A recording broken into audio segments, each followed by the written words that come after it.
दिवाली का मूल महत्व क्या है? दिवाली क्यों मनाई जाती है? दीपावली मूलतः लोकोत्सव है। भारत में दीपावली को सिर्फ एक पर्व कहा जाना शायद दीपावली और दीपावली मनाने वालों के साथ अन्याय है। क्या यह केवल राम के अयोध्या लौटने का ही पर्व है या इसके पीछे कोई अन्य कहानी है? वह आदर्श जो नरत्व से देवत्व की चरम यात्रा पर था, जी एक साधारण बालक पुरुषोत्तम की पराकाष्ठा पर गया, जी। वो लौट के आया है। तो रूप चौदस या नरक चौदस ये क्या है? इसको दिवाली के एक दिन पहले ही ये क्यों बनाया जाता है? क्या ये सजने संवरने का दिन है या कोई इसका आध्यात्मिक महत्व है? वसुधा एक गंभीर कथानक है, भगवान श्री कृष्ण से जुड़ा हुआ। कहा जाता है कि श्री कृष्ण ने 16,008 रानियों के साथ शादी की। भगवान ने 16,008 रूप धरे थे उनसे विवाह करने के लिए। उस विवाह का क्या मतलब है? दिवाली जो है वो अमावस्या की रात को ही क्यों मनाई जाती है? कि मनुष्य अपनी मनुष्यता के साथ में हमेशा प्रकाश की खोज में है। तो प्रकाश की जो खोज है वो किस समय चरम पर पहुंचती है? प्रकाश की खोज किस समय चरम पर होती है? जो हमारी वो तितिक्षा है, उजाले के लिए जो तड़प है, वो किस समय चरम पे होती है? लक्ष्मी जी का इससे जुड़ जाना, धन्वंतरी का प्राकट्य, वो पूरे भारत में मनाया जाता है। श्री राम के स्वागत में दिवाली मनाई जाती है या कहते कि धर्म की पुनर्स्थापना का ये प्रतीक है। अयोध्या में राम राज्य की स्थापना, उसका उत्सव है दिवाली।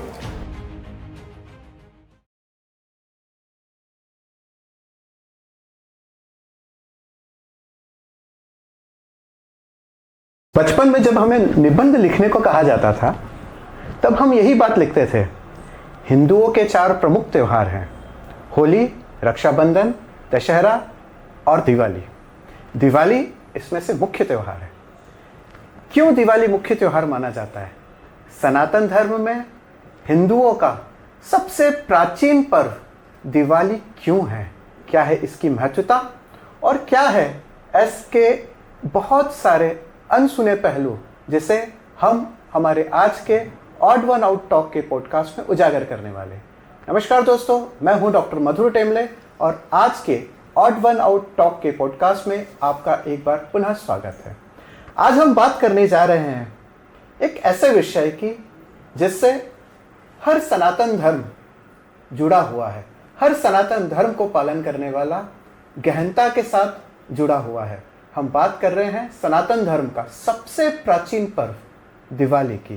क्या है दिवाली का महत्व? इस बात को उजागर करने के लिए हमारे साथ आज मौजूद है हमारी आज की odd one guest doctor Mamta Khede जी। डॉक्टर ममता जी, आपका बहुत स्वागत है। मैं एक छोटा सा परिचय डॉक्टर ममता खेड़े जी के बारे में देना चाहता हूँ। जब हम बात करते हैं सनातन की, जब हम बात करते हैं त्योहारों की, तब हमारे मन में एक ऐसा प्रश्न निकलता है कि इस चीज़ को समझाने के लिए या इस चीज़ को बताने के लिए कोई एक ऐसे भगवाधारी या पंडित या ऐसे प्रख्यात कोई व्यक्ति हमारे सामने बैठे होंगे। परंतु हमारी ऑड वन आउट की थीम ही यह कहती है कि ऐसे ऑड वन को हम हमारे इस मंच पे लेके आएंगे जिनकी गहन रुचि, जिनकी गहन शोध व्यक्तिगत विषय में, एक महत्वपूर्ण विषयों में है, और उसी को आज परिसार्थित करते हुए हमारे बीच है डॉक्टर ममता खेड़े जी। डॉक्टर ममता खेड़े जी मध्य प्रदेश शासन की एक अधिकारी है और वर्तमान में RSVP नौरोहा भोपाल में उप संचालक पद पर पदस्थ है।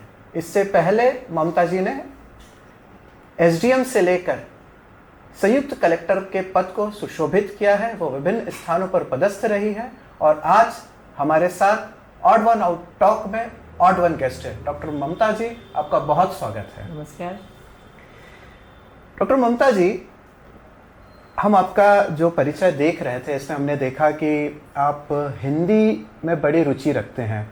हिंदी में रुचि रखने के अलावा आपको PhD की जो उपाधि है वो आपको हिंदी में ही प्राप्त है। ये बड़े ही गर्व की बात है।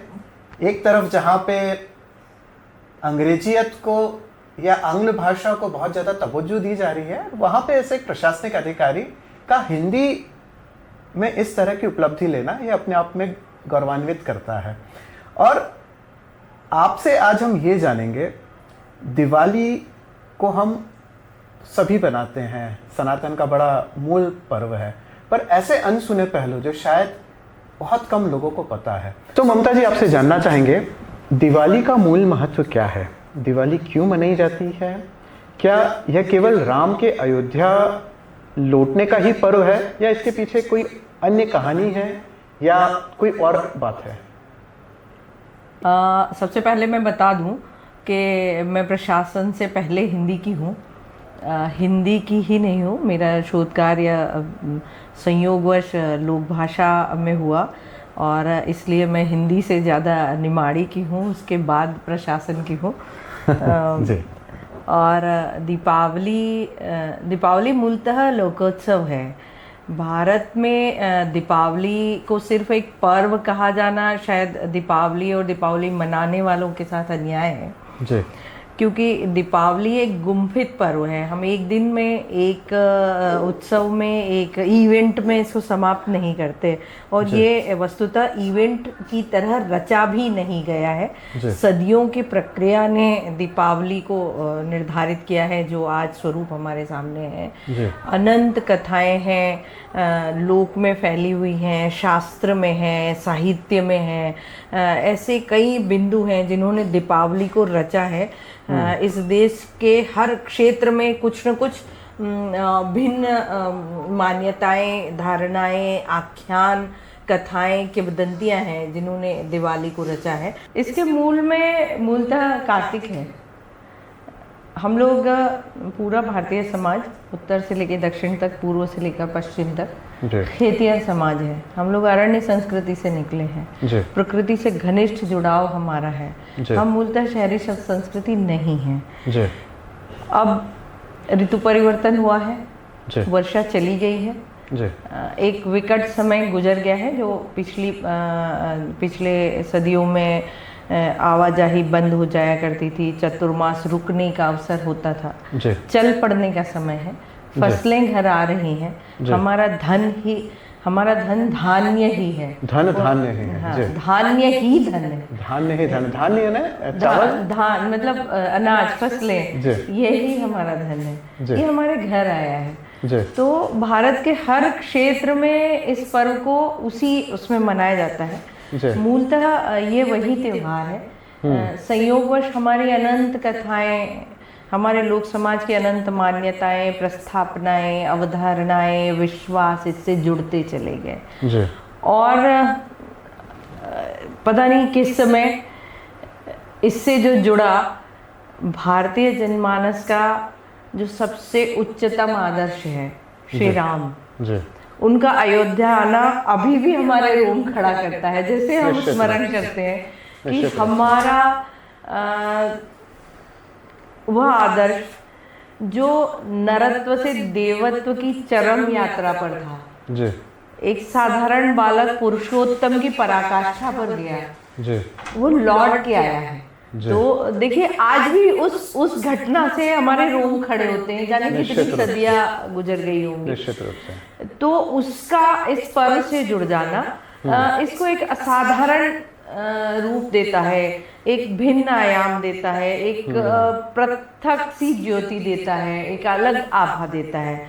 और दिवाली एक गुम्फन है। गुम्फन में मतलब कई सारी चीजें इसमें जुड़ी हुई हैं। मतलब हम इसको एक पर्व ही नहीं कह सकते, बहुत सारी चीजें हैं जो हमारी भारतीयता की अभिव्यक्ति है। जैसा मैंने भारतीयता की अभिव्यक्ति है, यही दिवाली है। जी।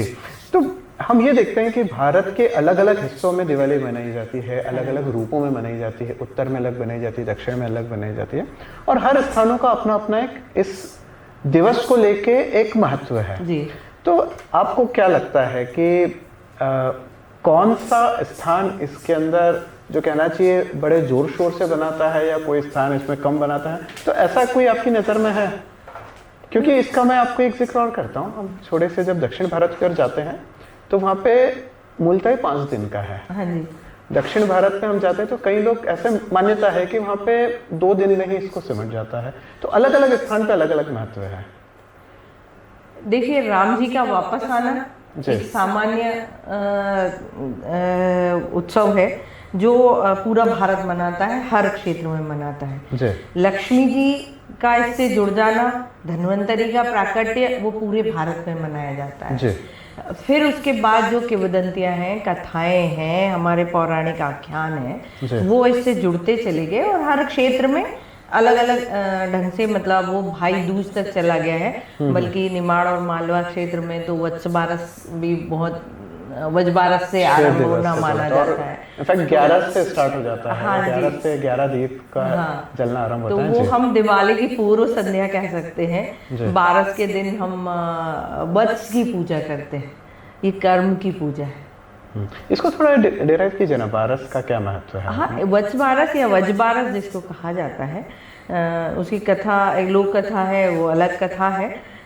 किंतु जो उसके मूल में जो धारणा है वो है कि हम उसकी पूजा करते हैं जिसके कंधों पे रख के हम फसल को लेके आए हैं, जिसके कंधों पे हमने जमीन को जोता है, उसकी पूजा करना। जो हमारी संपत्ति का, जो आज संपदा हमारे पास धन धान्य की संपदा है, उस जिसके कंधों पर है। जी। तो हम मूल को नहीं भूले हैं। अच्छा। हम जब संपदा का उत्सव मनाते हैं, फसल का उत्सव मनाते हैं, धान्य का उत्सव मनाते हैं, वैभव का उत्सव मनाते हैं, तो सबसे पहले ध्यान में रखते हैं कि ये किसके कंधों पर आया, किसके कंधों पे आया, तो वो किसके परिश्रम से हमको प्राप्त हुआ है। तो बैल, इसलिए हम बैल की पूजा करते हैं, वत्स की पूजा, गोवत्स की पूजा करते हैं। वो गोधन का, गोधन एक व्यापक अवधारणा है जी। उसकी परिभाषा व्यापक है जी। वहाँ खाली गाय नहीं है जी। संपूर्ण गोधन जिसमें बैल भी है। हमारा जो अर्थ संसार है, हमारी जो अर्थव्यवस्था है, वो गाय के आसपास घूमती है। जी। एक पूरा चक्र है, उसमें बैल का बड़ा महत्व है, बैल का बड़ा महत्व और है। हम उस दिन उसकी पूजा करते हैं। गोवत्स मतलब छोटा बच्चा, बछड़ा की पूजा करते हैं, क्योंकि वो आने वाली हमारी जो संपदा है, हमारा जो वैभव है, उसका धारक है। जी। जी। तो यहाँ से दिवाली शुरू होती है और भाई दूज तक जाती है। और इसको कहीं ना कहीं इस तरह से भी जोड़ते हैं कि जो घर में जो माँ है वो अपने बच्चों को भी उसी तरह का प्रेम देती है कि वो, जी। मतलब ये समानता है। जो गोवत्स की मूल कथा है वो बड़ा लंबा हो जाएगा यदि मैं उस पर जाऊंगी, और मैं बड़ी आग्रह के साथ खुद को रोक रही हूँ कि मैं गंगलिया मुंगलिया की वार्ता ना बोलूं। और सब लोग जानते ही हैं, क्योंकि वहाँ बच्चा और बछड़ा एक ही श्रेणी में खड़ा है। उतने ही आदर, उतने ही प्रेम और उतने ही अधिकार का उत्तराधिकारी है। मतलब हमारी जो संस्कृति है उसमें जो समधारणा है वो इस श्रेणी पर खड़ी है कि हम गाय के बच्चे को और अपने बच्चे को एक ही श्रेणी में रख के बात करते हैं। वाह, बहुत सुंदर। देखिए, यही तो कहना चाहिए ब्यूटी है। बहुत सुंदर बात बोली जाती है कि सनातन धर्म और हमारे घर के अंदर जो मानी जाने वाली परंपरा है बहुत सारी मिलती जुलती है। अब मेरा अगला प्रश्न है कि दिवाली जो है वो अमावस्या की रात को ही क्यों मनाई जाती है? सामान्यतः हम देखते हैं अमावस्या पे हम कोई शुभ कार्य करते नहीं है, पर सनातन का जो सबसे बड़ा पर्व है वो अमावस्या की रात को ही बनाया जाता है। इसके पीछे क्या थोड़ा लंबा है जी। एक तो जो तमस के विरुद्ध प्रकाश की खोज है वो संभवतः आदिम मानवता का, संपूर्ण मानवता का सार्वदेशिक है, ये सार्वभौमिक है ये, और सार्वकालिक भी है कि मनुष्य अपनी मनुष्यता के साथ में हमेशा प्रकाश की खोज में है। तो प्रकाश की जो खोज है वो किस समय चरम पर पहुंचती है? प्रकाश की खोज किस समय चरम पर होती है? जो हमारी वो तितिक्षा है, उजाले के लिए जो तड़प है, वो किस समय चरम पे होती है? सारे लाइट्स बंद कर दीजिए, आप ऑफ कर दीजिए। ऐसे अभी हमको एक्स्ट्रा लाइट की जरूरत है तो उसके लिए तड़प नहीं है हमारे भीतर, लेकिन आप पूरा बंद कर दीजिए, अभी अचानक लाइट चली जाए, तब आप खोजेंगे कि कहीं से प्रकाश का एक बिंदु आए। तो उजाले की जो खोज है वो अंधेरा जब अपने चरम पर होता है तभी आरंभ होती है। और यही अमावस्या का मूल है कि उस दिन हमको दिया जलाना जरूरी है, क्योंकि अंधेरा बहुत गहरा है। देखो कितनी अच्छी बात कही है। कहते हैं ना कि उजाला आंखों को कुछ नहीं सिखाता, उजाला आंखों को कुछ नहीं सिखाता, सिर्फ अंधेरा सिखाता है। जी। बारीकी से देखना, संभल कर चलना, आहट पर कान देना और आसपास ध्यान देना, ये सब अंधेरे से ही तो सीखने को मिलता जी है। हाँ। और ऐसे ही अंधेरे में एक संकल्प लिया एक जलने वाले दिए ने, मिट्टी का छोटा सा दिया।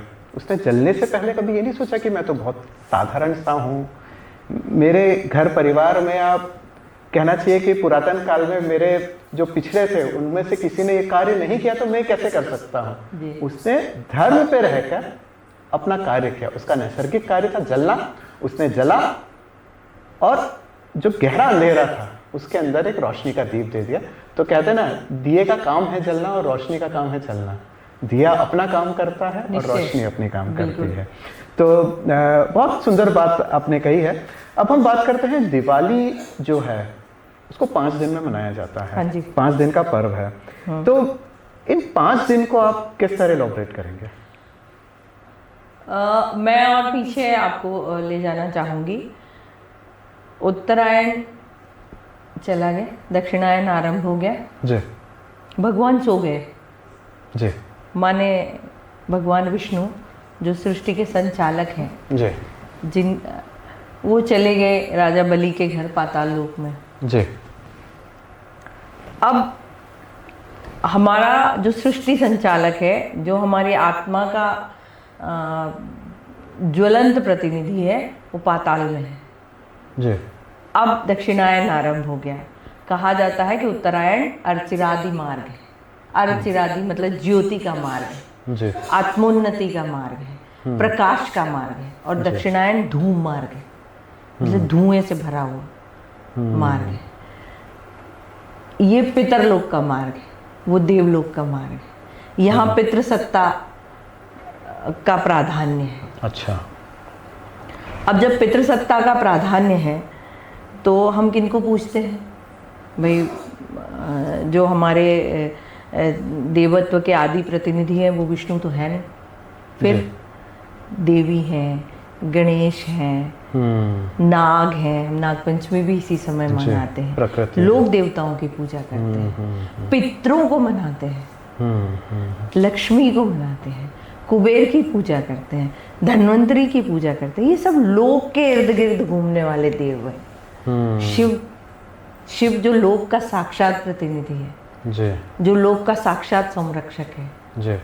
उसके लिए पूजा करते हैं, उनके लिए पूजा करते हैं। तो ये बात वहाँ से शुरू होती है, क्योंकि ये धूम मार्ग है। अब धूम मार्ग है, पितरलोक का है, तो पितृ क्या है? जी। हमारा डीएनए है। बिल्कुल। जो हमारे मानस का अंतरतम है वो पितरों से जुड़ा हुआ है, और वो भूत लोक का, इस भौतिक जगत का प्रतिनिधि है। तो जो उत्तरायण है वो आत्मिक संपदा पाने के लिए है, और दक्षिणायन भौतिक संपदा, लौकिक संपदा पाने के लिए। और यहीं से बात शुरू होती है, लौकिक संपदा को प्राप्त करने का करने के लिए ये 4 माह होते हैं। हाँ, अब हमारे पास लक्ष्मी है 5 दिनों तक। जी। आगे हम लोग एक एक पर्व की बात करेंगे। हम लोग, मैंने जैसे कहा कि सबसे पहले हम वैभव को जो धारक है, जो उसका कारण है, जो उसकी नींव है, जो उसका आधार है, बैल की पूजा करते हैं पहले। उसके बाद दिवाली मनाना शुरू करते हैं। जी। तो सबसे पहले धन्वंतरी आते हैं। समुद्र मंथन हुआ तो सबसे पहले औषध प्रकट हुई धन्वंतरी के साथ में। तो सबसे पहली लक्ष्मी क्या है? आरोग्य लक्ष्मी है, स्वास्थ्य है। बिल्कुल। फिर उसी दिन शाम को हम 5 धान की पूजा करते हैं। छोटे छोटे कुल्हड़ में 5 धान रखते हैं, आपने अपनी माँ को पूजा करते हैं। और आपको मैं बता दूं कि घर की जो प्रमुख स्त्री है वो पूजा करती है उस दिन, वो पुरुष पूजा नहीं करते निश्चित रूप से। तो 5 धान की पूजा होती है, मतलब जो हमारा धन, जो मूल धन धान्य है उसकी पूजा होती है, वो लक्ष्मी है जी। रूप की पूजा होती है। हम नरक 14 पर जब बात करेंगे तब बताएं, तब उस पर बात ही करेंगे कि रूप कौन सा है। जी। फिर लक्ष्मी की पूजा होती है, मतलब वैभव की, संपदा की पूजा होती है।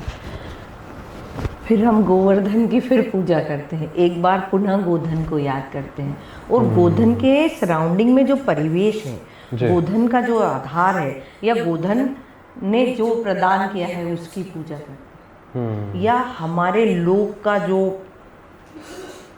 देवता है जी श्री कृष्ण, जिसने लोक को भगवान बनाया, इंद्र पूजा को ठुकरा के एक साधारण पहाड़ की पूजा इसलिए की कि जन का संरक्षक, जन का पालक वो, और ये प्रस्थापित किया कि देवता तुम्हारे परिश्रम के भीतर है, तुम्हारे उद्यम के भीतर है, देवता ऊपर से नहीं आएगा, आपको लकुटी धारण करनी पड़ेगी, आपको अपना कर्म करना पड़ेगा। जी जी जी उनकी जी पूजा करते हैं हम। जी हम भाई दूज मनाते हैं, हम रिश्तों की पूजा करते हैं, हम परिवार की, कुटुंब की पूजा करते हैं। तो अनंत अर्थों को प्रज्वलित करती है, हमारे हीरक हैं ये, जिनके अनंत अर्थ हैं, भौतिक संदर्भों में, लौकिक संदर्भों में, आध्यात्मिक संदर्भों में। दिवाली वस्तुतः किसी एक टॉक शो या एक किताब या एक निबंध या एक चर्चा या एक आलेख का विषय नहीं है, निश्चित रूप से तो बिल्कुल। जी। तो ये कहते हैं ना, ये 5 दिन का ये बड़ा महत्वपूर्ण त्योहार है। इसमें आत्मिक शुद्धि, क्योंकि एक तो लौकिक व्यक्ति होता है और एक आध्यात्मिक व्यक्ति होता है, जो लोक को सर्व चीज मानता है, और एक आध्यात्म को, अपने अंदर जो आत्मा है उसको सब कुछ मानता है। तो लौकिक व्यक्ति इस चीज से क्या प्राप्त कर सकता है और आध्यात्मिक व्यक्ति इस चीज से क्या प्राप्त कर सकता है? जैसे मैंने आपको कहा कि बात की शुरुआत ही फसल से होती है।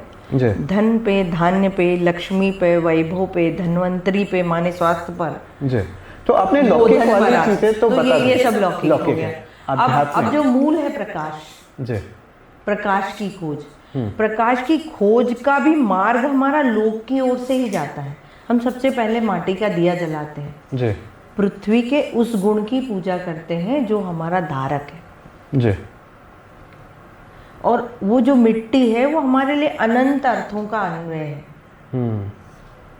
फिर बाती जो योजक है, जोड़ती है। एक एक सूत का एक एक रेशा योजक है, जोड़ता है। जी। और ये जुड़ना भौतिक अर्थों में परिवार का, समाज का जुड़ना है, संस्कृति का जुड़ना है, सदियों का जुड़ना है, और आध्यात्मिक अर्थों में जिस एक मूल उत्स से हम निकले हैं, जिस एक मूल ब्रह्म से हम आए हैं, जिस एक ज्योति के हम संवाहक हैं, जिसका हम विस्तार हैं। ईश्वर हमारे यहाँ पूर्णात् पूर्ण मुदच्यते है। जी, पूर्णात् पूर्ण मुदच्यते, बिल्कुल। क्योंकि हम ईश्वर का टुकड़ा नहीं है, ईश्वर की संतान नहीं है, ईश्वर का अंश नहीं है, हम ईश्वर का या ब्रह्म का विस्तार है। तो हम सब जुड़े हुए हैं एक मधु विद्या से। इसलिए कहते हैं कि मैं ब्रह्म हूँ। हाँ, मैं ब्रह्म हूँ, मैं ब्रह्म हूँ, मैं ब्रह्म की संतान नहीं हूँ। जी, मैं ब्रह्म हूँ। ब्रह्म ने आनंद से, सृष्टि इच्छा से खुद का विस्तार कर लिया है, और मैं इस विस्तार के रूप में भी उसका हिस्सा या टुकड़ा नहीं हूँ। पूर्ण ब्रह्म हूँ, पूर्णात् पूर्ण मुदच्यते। बिल्कुल। तो ये जो प्रकाश की हम संतान हैं, उस दिव्य प्रकाश की हम संतान हैं, ये उसकी अभिव्यक्ति है। और यहीं जाके हम उस सार्वभौमिकता को, सार्वदेशिकता को, अनंत प्रेम को, अनंत मधु को अपनाते हैं कि जहाँ हम मीठा बांटते हैं, मीठा बोलते हैं, उजाला करते हैं। बगल में यदि कोई उजाला न हो तो उसके घर जाके पटाखा चलाएंगे, दिया जलाएंगे। हर आदमी को कोशिश करेंगे जो हमारे संपर्क में है, एक टुकड़ा मिठाई खा लो। तो ये मधु बांटना है, मीठा बांटना है, और ये जीवन में बढ़ता है। अब हम, ये बड़ा ही रोचक प्रश्न है, बहुत सारे लोगों को इसकी जानकारी नहीं है। हम बात करेंगे दिवाली के पूर्व एक जो दिवस बनाया जाता है, जिसे हम नरक चतुर्दशी या रूप चौदस बोलते हैं। तो रूप चौदस या नरक चौदस ये क्या है? इसको दिवाली के एक दिन पहले ही ये क्यों बनाया जाता है? क्या ये सजने संवरने का दिन है या कोई इसका आध्यात्मिक महत्व है? सजना संवरना शायद बहुत ज़्यादा हल्के उसमें ले लिया गया है उसको। कई बार सदियों की यात्रा करते हुए विश्वासों के साथ ऐसा हो जाता है। वस्तुतः एक गंभीर कथानक है, भगवान श्री कृष्ण से जुड़ा हुआ। जी। भौमासुर एक राक्षस है भौमासुर जिसको राक्षस। नरकासुर कहा जाता है। ठीक है। नरकासुर आपको पता होगा कि भूदेवी और वराह का पुत्र है। जी। ईश्वरीय अवतार जो वराह थे जिन्होंने भूमि का उद्धार किया था, जी। उनका और भूदेवी का पुत्र है। मनुष्यत्व से देवत्व की यात्रा भी होती है और मनुष्यत्व से राक्षस की यात्रा भी होती है। अच्छा। शक्ति कभी आपको असाधारण बनाती है और कभी पतन के उस मार्ग पर ले जाती है जहां आप नर भी न रहते हैं। जी। भले आप किसी के घर पैदा हुए हो, आपका कुल कुछ हो, आपका जन्म कहीं हुआ हो, किसी की कोख से हुआ हो, किंतु यदि आप पतन की मार्ग पर चल पड़े हैं तो आप निश्चित रूप से राक्षस हो जाएंगे। और भौमासुर या नरकासुर, मतलब हम कितनी घृणा से भौमासुर को नरकासुर कहते हैं, क्योंकि उसने पृथ्वी को नर्क बना दिया।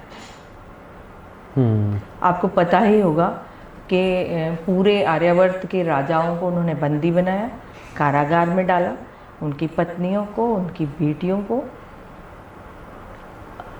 अपने साथ ले गया और उनको अपमानित स्थिति में रखा। ईश्वर कौन होता है? हमारा वो गोपाल जो वृंदावन में जन्मा जी। और जो राजा न बन के भी राजाधिराज था, जी। उन्होंने नरकासुर का वध किया।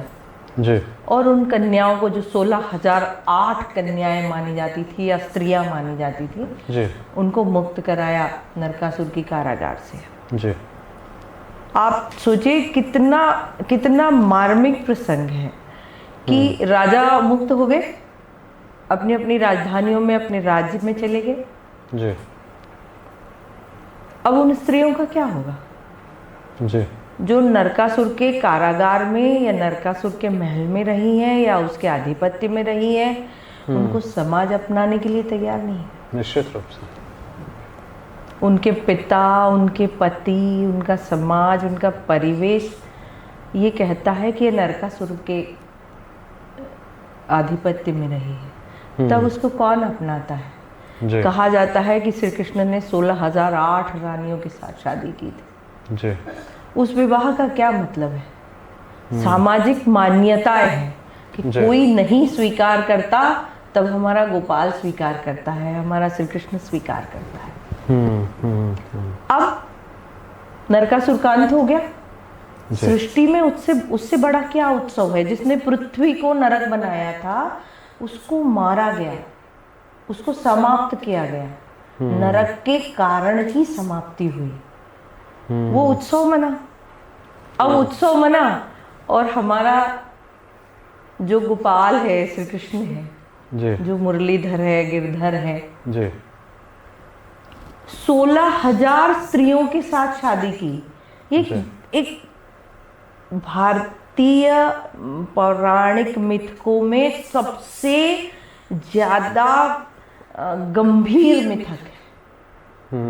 16,008 स्त्रियों के साथ कोई एक व्यक्ति विवाह भौतिक रूप से नहीं कर सकता। जी। ऐसा संभव भी नहीं है, व्यवहारिक भी नहीं है। किंतु श्री कृष्ण ने उनको मान्यता दी कि वे आज से सब श्री कृष्ण की रानियां हैं। रानियां हैं। जी। जी।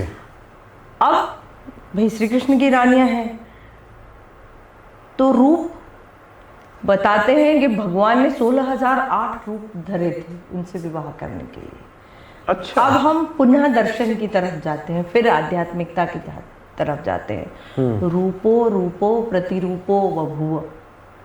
ये वही श्री कृष्ण है जिसको हम ब्रह्म मानते हैं, जो रास में जितनी गोपियां हैं उतने रूप धारण करता है। ऐसी लीला है।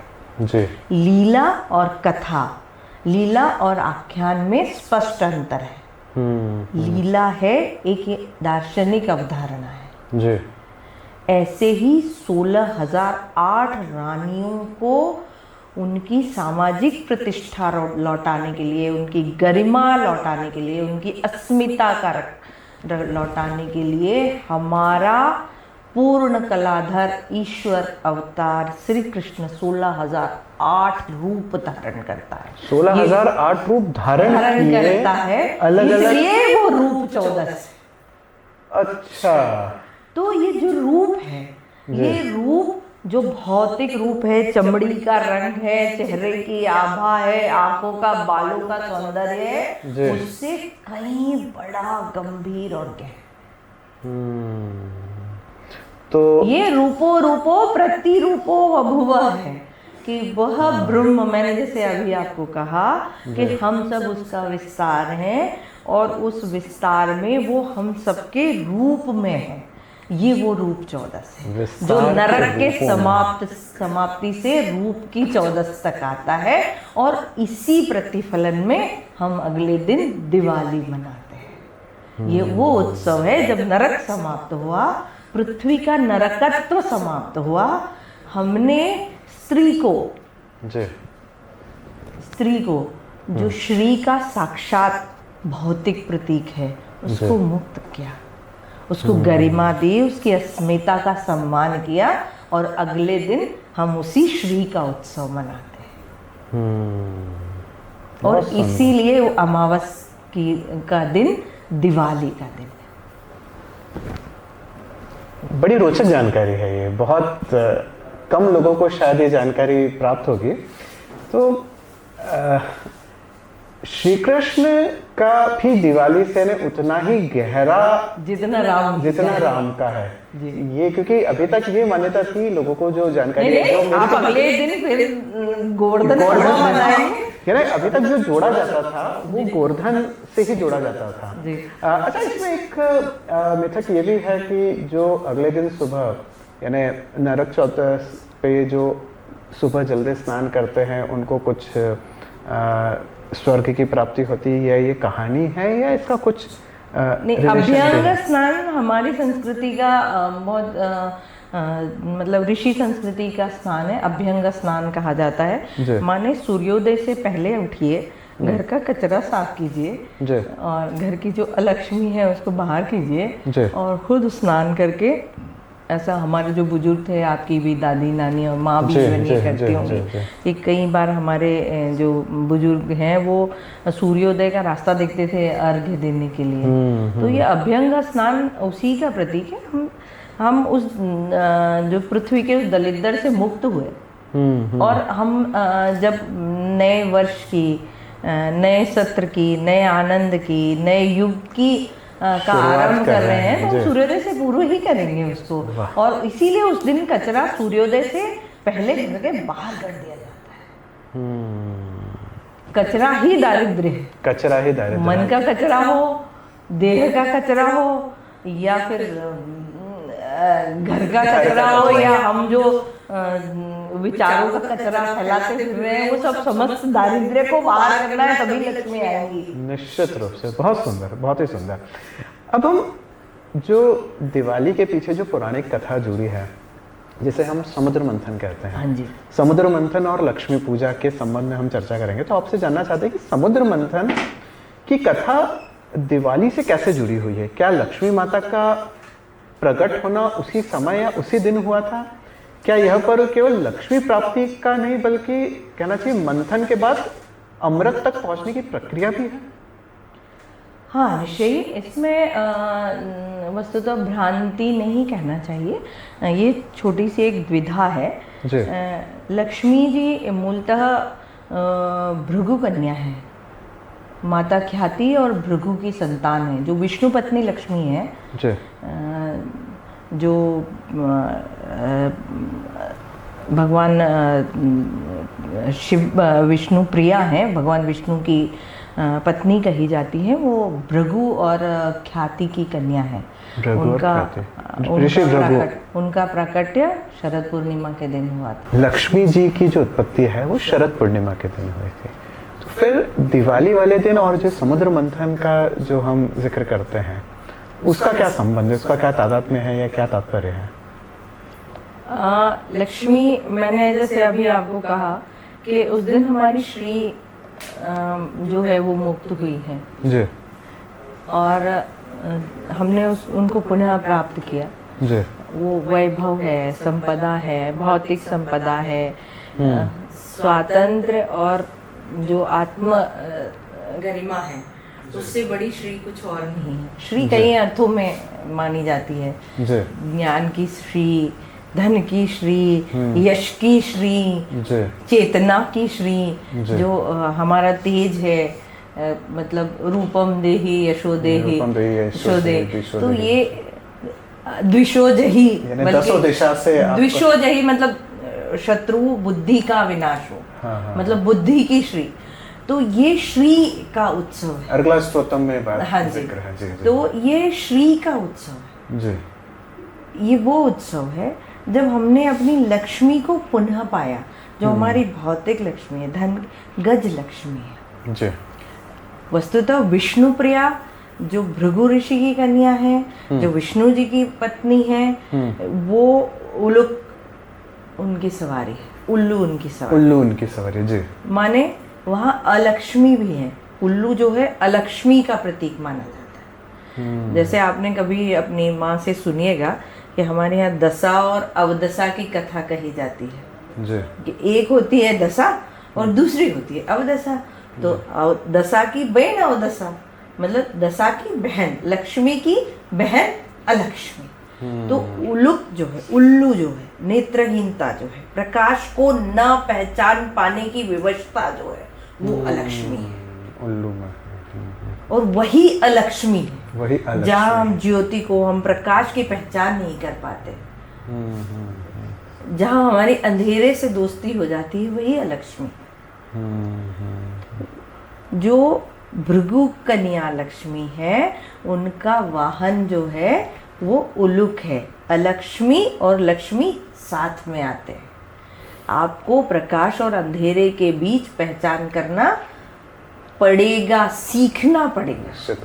इसलिए कहते हैं ना, एक कवि ने बहुत सुंदर बात हुई है, क्या गुलिस्ता क्या होगा, हर शाख पे उल्लू बैठा है जी। तो उल्लू को हटाना पड़ेगा ना, तो वो पहचान आपको करनी पड़ेगी। अंधेरे से मुक्त होना पड़ेगा। जो आंखें, जो चेतना अंधेरे को फाड़ के बाहर आती है, वही लक्ष्मी, वही श्री को चीर के जो बाहर आती है, वही श्री है। और भौतिक लक्ष्मी गज लक्ष्मी है। श्री जो है वो गज लक्ष्मी है। हाथी उनका वाहन, हाथी उनका वाहक है, हस्ती उनका वाहक, विशालकाय है, पार्थिव देह है जी। इतनी शक्ति के साथ भी शुभता है, सौम्यता है उस प्राणी में जी। इतने सामर्थ्य के बाद भी शुभ है, स्नेह है, प्रेम करना जानता है, मृदु है, कोई भी उसके हाथ को थपथपा सकता है जी। तो वो लक्ष्मी है, मूल लक्ष्मी वो है। जहाँ हम प्रकाश की शक्तियों की पहचान करते हैं, बुद्धि के बाहर से अंधेरा छाटते हैं, अलक्ष्मी को दूर करते हैं, ये वो लक्ष्मी है। और कितने ये श्री है, यही श्री है जो समुद्र मंथन से प्रकट हुई। और कितने सौम्य है कि एक कमल के ऊपर वो वो कमल निवासिनी है, क्योंकि वो समुद्र से बाहर आई थी। हमने धन्वंतरी को पाया, स्वास्थ्य को पाया, औषधियों को पाया, औषधियाँ मिली, वनस्पतियाँ हमको मिली, फिर कहा जाता है लक्ष्मी मिली हमको। समुद्र कन्या है वो जी, जी जी जी। और वो वैभव है, वही संपदा है जो हमने परिश्रम से पाई है। और वहीं से सुरभि भी मिली है हमें, वहीं से सुरभि मिली है जी जी जी जी। ऐरावत भी वहीं से है। तो नहीं, जो परिश्रम से जन्मा है, जतन से जन्मा है। सृष्टि की उत्पत्ति में जो सबसे बड़ा कहना चाहिए कि रोल था, वो समुद्र मंथन का ही था। अगर वो नहीं होता तो हम बहुत सारी भाई, ये यत्न है किसी भी मनुष्य को, किसी भी संस्कृति को, किसी सभ्यता को, किसी को भी कुछ अनायास नहीं मिल जाता। उसके लिए यत्न करना होता है, यत्न परिश्रम करना ही पड़ता है। और यही वो संदेश है जो हमको उजाले की तरफ ले जाता है। वाह, बहुत सुंदर। अब हम वो जानकारी आपसे चाहते हैं कि जो जानकारी बहुत सारे लोगों को है, पर कुछ ऐसी बात जो अनभिज्ञ है, भगवान श्री राम से जो बातें जुड़ी हैं। तो कहते हैं भगवान 14 वर्ष का वनवास जो है वो काट के पुनः अयोध्या आए थे, तब दिवाली बनाई जाती है। श्री राम के स्वागत में दिवाली बनाई जाती है।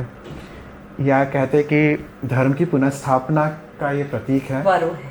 और रामायण के इस प्रसंग को आज हम जीवन से किस तरह जोड़ सकते हैं? बहुत सारी कथा पता है लोगों को, पर ऐसी कुछ जानकारी जो अभी तक अनभिज्ञ है, आप साझा करना चाहेंगे? श्री राम का लौटना, रावण का पराभव, आसुरी शक्तियों का विध्वंस और अयोध्या में राम राज्य की स्थापना, उसका उत्सव है दिवाली। जी। जहाँ ऐसा कहा जाता है कि अयोध्यावासियों ने दिए जलाए थे। आप कल्पना कीजिए, सदियों सदियों सदियों पहले कोई एक राजकुमार घर लौट के आया और उसकी प्रजा ने, उसकी माँओं ने, उसके भाइयों ने दिया जला के स्वागत किया जी। और हमने कितनी सदी तक उस उजाले को संजो के रखा। तो राम साधारण नहीं है, राम एक राजकुमार नहीं है, राम एक राजा नहीं है, वो हमारी आत्मा का प्रतीक हो गए हैं। क्योंकि राम ईश्वर होने से पहले पुरुषोत्तम है, हमारे नरत्व का आदर्श है, हमारे मनुष्यत्व का आदर्श है। जी जी जी। राम कौन है? एक साधारण बच्चा जिसको उसके पिता अपनी विवशता में वो नहीं दे पाते जो उसका अधिकार है। वहां से राम की यात्रा आरंभ हुई है। राम की यात्रा, विश्वामित्र उनको उंगली पकड़ के वन में ले गए थे, वो स्वयंवर के लिए थोड़े ले गए थे। उनको दिखाने लगे थे कि देखो बेटा, अंधेरा अंधेरा इधर इधर है, ताड़का से लेके हमारे सुबाहु तक है, इधर इधर के अंधेरे को छाटना पड़ेगा। आप उसको अपनाओ जो भूमि की बेटी है, जो जमीन से उपजी है, साधारण कन्या है। राम का विवाह राजकुमारी से थोड़े हुआ था, भूमिजा से हुआ था। जी। जो भूमि की कन्या है, मतलब साधारणता का प्रतीक है, जी। देवित्व को प्राप्त करने का असाधारण प्रतीक है। कि जो मिट्टी से, जमीन से, भूमि से पैदा हुई है, मतलब एकदम साधारण है, निश्चित रूप से। और उसने देवित्व को, सतीत्व के असाधारण आदर्श को प्राप्त किया। जी। उनको अपनाने के लिए ले गए विश्वामित्र। वहां से लौट के आए, पता चला उनके पिता विवश है, उनका राज्याभिषेक नहीं हो सकता। फिर सबको कथा पता है क्या हुआ। रावण का पराभव हुआ, किंतु वहां के राजा राम नहीं बने। जी। बाली का पराभव हुआ, लेकिन वहां के राजा राम या लक्ष्मण नहीं बने। लक्ष्मण का राज्याभिषेक हो सकता था, लंका में हो सकता था, किष्किंधा में भी हो सकता था। साम्राज्य जो अयोध्या का है वो श्रीलंका तक हो सकता था। तो वो विस्तारवादी नहीं थे। नहीं, ये उत्खात प्रतिरूपण है, इसको उत्खात प्रतिरूपण बोलते हैं। उखाड़ा और जमाया किसको?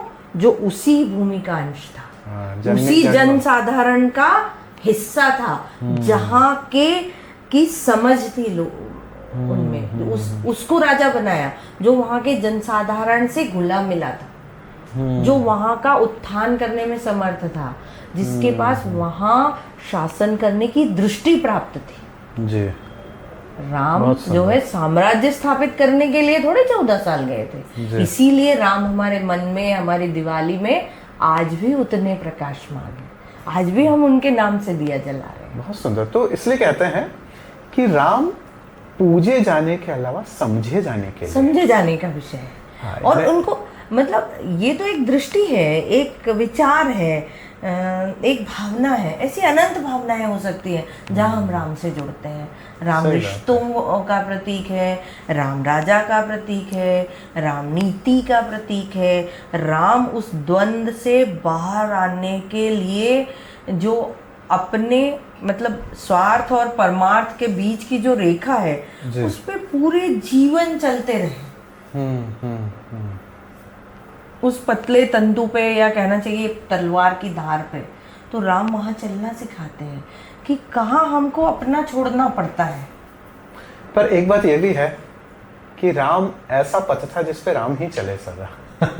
और हम, ये मैं इससे डिसएग्री करती हूँ, क्योंकि हो सकता है कि हमारे भीतर अंधेरा जिंदा हो, हमारे भीतर रावण कभी कभी सिर उठा लेता हो, लेकिन हम सब एक बार जब स्मरण करते हैं उस धनुर्धर का, तब हम में कहीं ना कहीं किसी क्षण में वो राम जागृत होता है, जब दूसरे की पुकार को सुन लेने का मादा हमारे भीतर जाग जाता है, कुछ अच्छा करने का मादा हमारे भीतर जब शुभता के लिए कोई प्रेरणा हमारे, तो हमारे भीतर राम जागृत होते हैं। और ऐसा जीवन में, ऐसा दिन में, ऐसा वर्ष में कई बार होता है।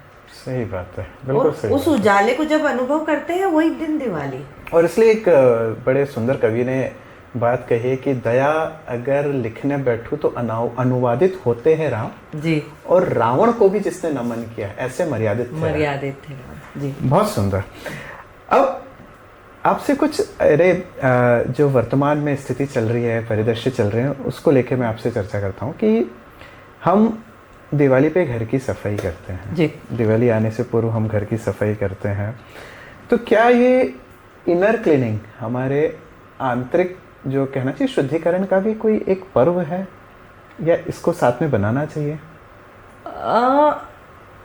आप देखिए, दीपावली की शुरुआत इससे होती है कि जो कुछ सड़ा गला है, जो नम हो गया है, जहाँ सीलन है, जहाँ अंधेरा है, सबसे पहले हम उसको साफ करते हैं दिवाली से पहले। मतलब अभी चालू हो गया है, शुरू हो गया है। शरद पूर्णिमा के बाद जैसे ही क्वार की किरणें आना चालू होती हैं, तो हम लोग ये सब करने लगते हैं कि घर में खराब क्या है, बेकार क्या है, व्यर्थ क्या है, वो सब हटाना शुरू होते हैं।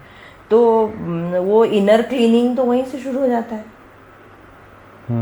यदि हम प्रेरणा प्राप्त करें कि भाई उसके साथ छोटा मोटा भीतर का भी हटाते चलो, और फिर जब शुरू होता है कि जब पुराने लोग लीपा करते थे, आजकल हम लोग खूब धुलाई करते हैं, चीज़ों की सफाई करते हैं, तो उसके साथ में वो सात्विक भाव चलने लगता है।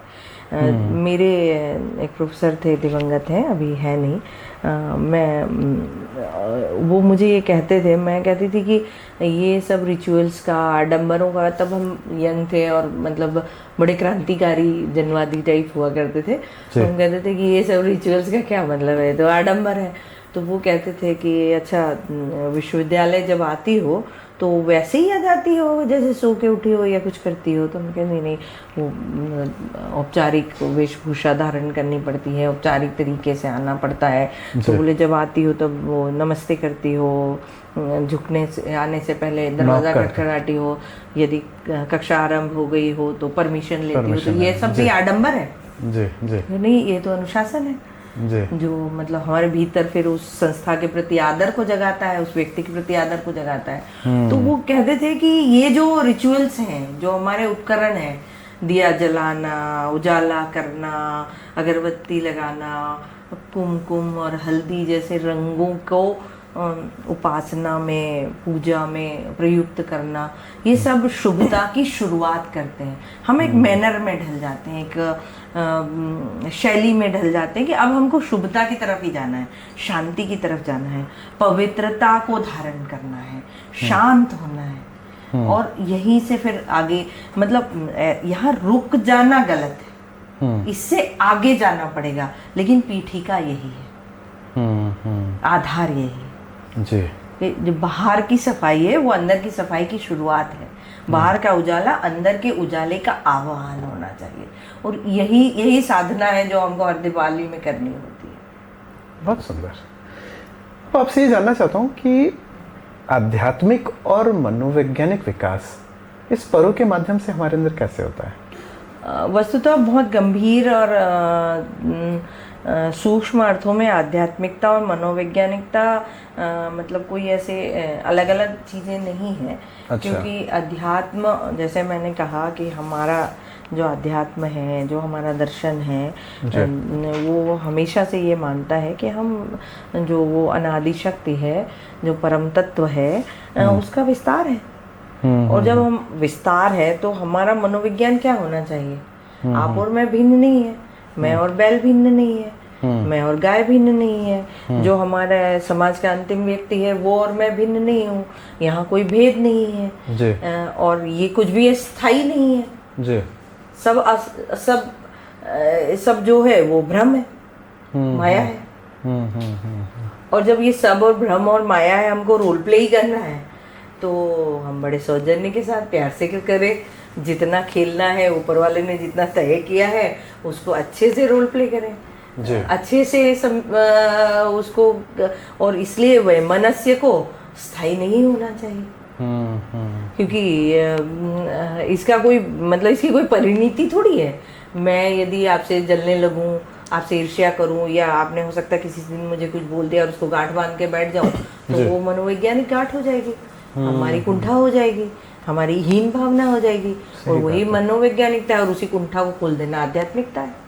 बहुत सुंदर, बहुत ही सुंदर, क्या बात है। और ये पर्व सारे, दिवाली नहीं, दुनिया में जितने पर्व मनाए जाते हैं इन्हीं गांठों को खोलने के लिए बनाए जाते हैं, कि हम सब फिर से एक हो सकें, फिर प्रफुल्लित हो सकें, फिर उस मौलिक और आनंदमय स्वरूप में आ सके। मैं इसी में एक चीज़ और ऐड करता हूँ, आपसे और जानना चाहता हूँ कि दिवाली जो है कहते हैं समाज को जोड़ती है, परिवार को जोड़ती है और पास लाने का काम करती है। यानी कोई दूर है अपने से तो पास लाने का काम करती है, और इसका पर्व भी इसे कहा जाता है। तो इस बात को आप कैसे मैं फिर से वहीं से बात शुरू करूंगी जहां अभी हम लोग कर रहे थे, कि कोई भी पर्व हो, आप देखिए ना, दुनिया में जितने प्रकार के भी त्योहार हैं, ये सब बांटने के त्योहार हैं।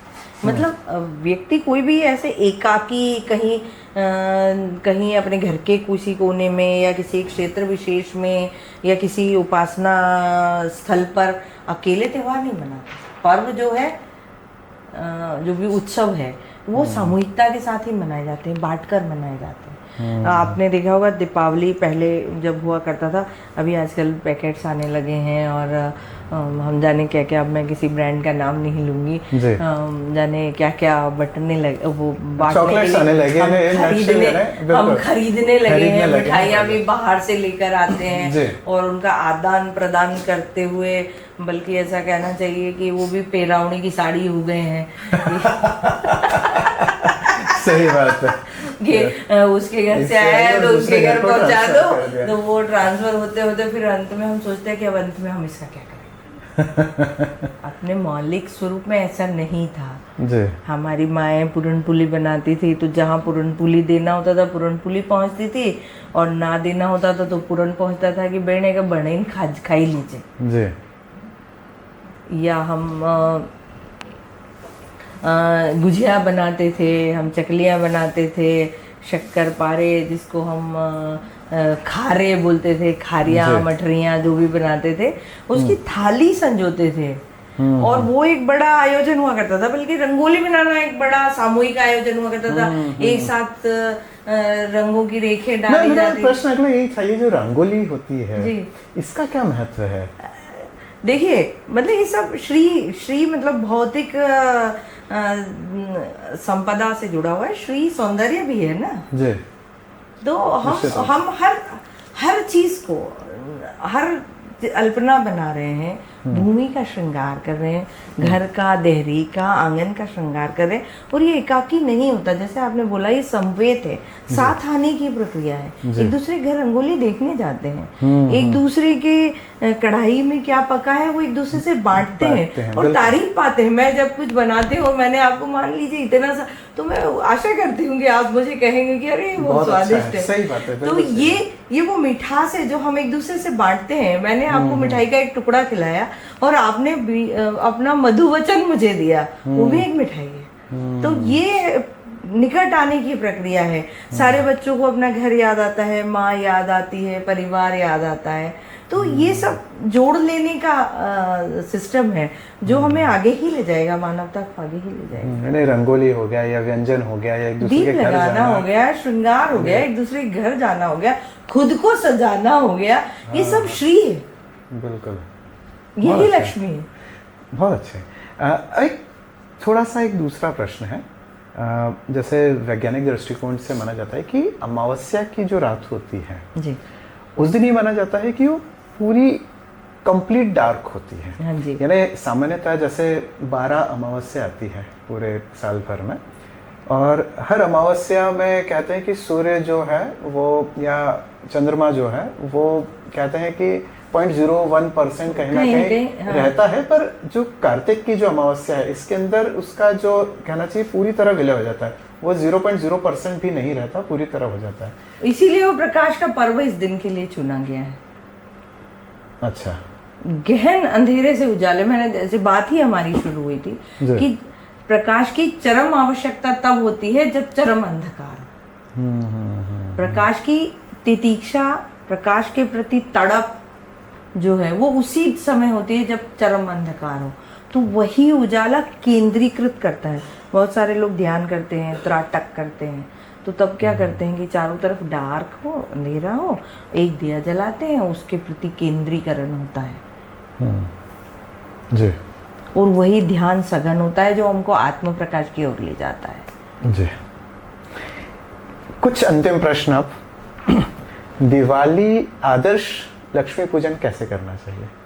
सबका अलग अलग है वैसे तो, पर फिर मुझे लगता है, मैं थोड़ा सा इस बारे में मेरा भिन्न है कि भगवान भाव की संपदा है, भावमुखी है। भोले भाव मिले रघुराई कैसे? जिस समय, जिस विधि से, जिस तरीके से, जैसे आप भाव रूप में समर्पित हो जाएंगे, श्री हमारे सामने प्रकट होंगे, लक्ष्मी भगवान हमारे सामने प्रकट होंगे, राम हमारे भीतर उदय होंगे।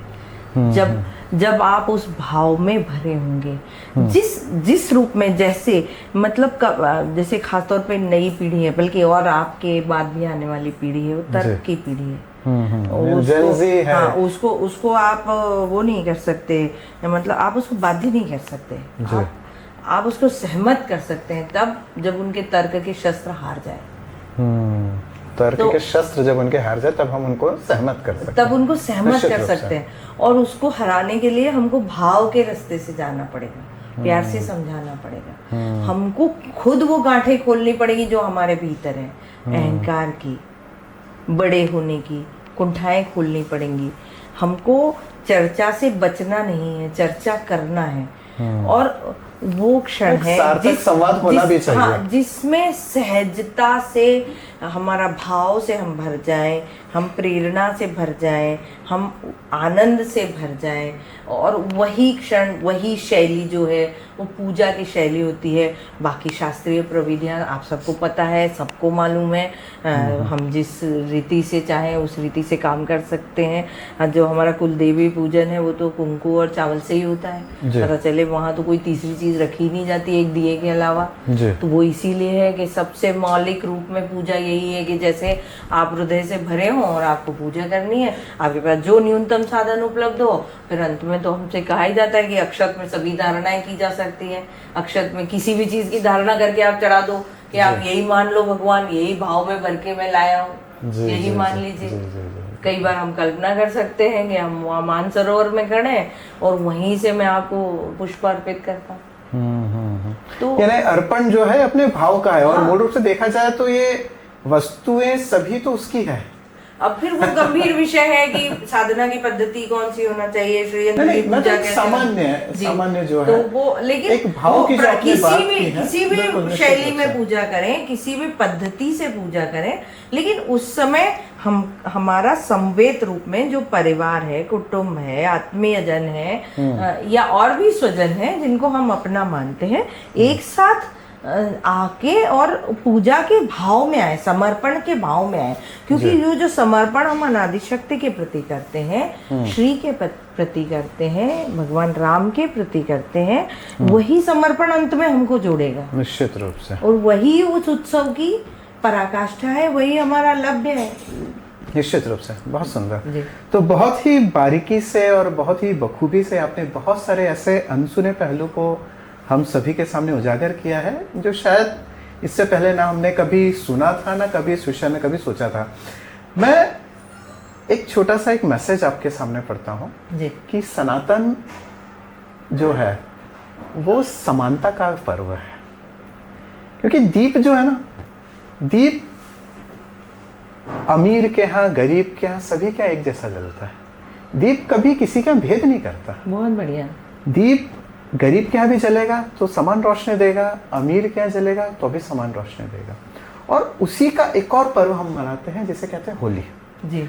होली जब हम मनाते हैं तो होली पे कहते हैं कि सब गुलाबी हो जाते हैं। उसके अंदर कौन अमीर है, कौन गरीब है, हम उसको नहीं पहचान सकते। होली पे सब एक जैसे दिखते हैं, सब गुलाबी दिखते हैं। उसमें शायद ये पहचान पाना मुश्किल है कि कौन अमीर है, कौन गरीब है। तो सनातन जो है ये समानता का पर्व है। अमीरी गरीबी ऊंच नीच जात पात इन सब से बहुत ऊपर है।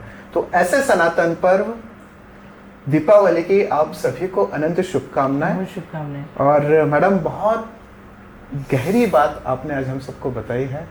इस बात को बताने के लिए आपका बहुत धन्यवाद। और हम आशा करते हैं आप जिस भी प्रोफेशन में हैं, प्रोफेशन के अलावा आप जो आध्यात्मिक चेतना लोगों में जगा रहे हैं अलग अलग विषयों में, उसके लिए हम आपको साधुवाद देते हैं और आशा करते हैं इसी तरह अन्य लोगों को भी आप इस तरह के सकारात्मक संदेश देते रहें। बहुत धन्यवाद आपका। धन्यवाद। शुभ दीपावली।